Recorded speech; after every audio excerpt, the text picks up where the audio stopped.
membahas secara singkat tentang zuhud.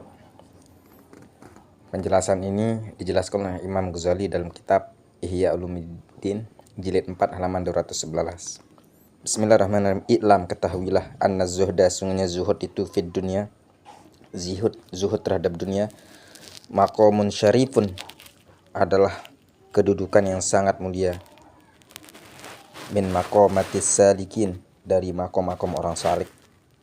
Nah, jadi zuhud ini adalah suatu makom yang dimana makom ini sangat luar biasa, sangat agung sekali. Namun apakah zuhud itu berada di dalam pakaian, berada dalam lisan, berada dalam zohir? Tidak, karena zuhud ini adalah amalun kolbi, adalah amalan hati.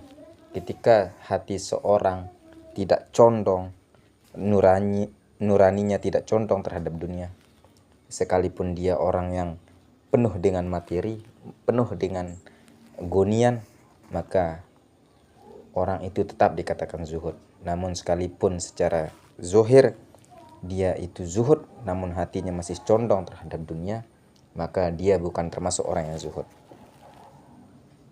Jadi hati itu tempatnya zuhud, bukan pakaian tempatnya zuhud, tapi hati adalah tempatnya zuhud.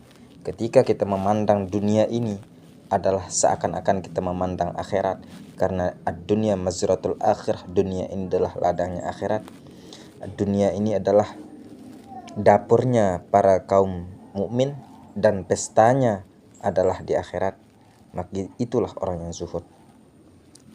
Sehingga bisa disimpulkan zuhud itu bukan bermakna hanya minim atau hanya bermakna tidak terlalu bermateri, namun zuhud secara hakikat itulah ketika bisa mengontrol hati di dalam kecondongan terhadap duniawi. Duniawi itu dijelaskan oleh kitab Imam Ghazali, ad-dunya kal masyriq wal maghrib, ad-dunya wal akhirah kal masyriq wal maghrib. Dunia dan akhirat itulah ibarat masyriq dan maghrib. Namun dijelaskan di dalam kitab Syekh Zarnuji bahwa kam min amalin, banyak suatu amalan yang bentuknya amalan dunia namun berubah menjadi amalan akhirat bihusnin niyati, karena niat yang baik. Dan banyak juga amalan akhirat berubah menjadi suatu amalan dunia bisu'in niyati, karena niatnya yang tidak baik berubah menjadi amalan dunia, amalan akhirat itu.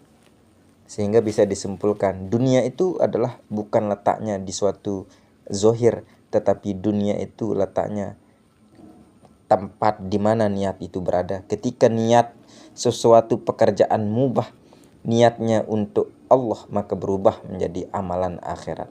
Begitu juga ketika hati ini condong kepada Allah Subhanahu wa taala di dalam setiap af'al dan asma'nya, maka itulah orang yang zuhud.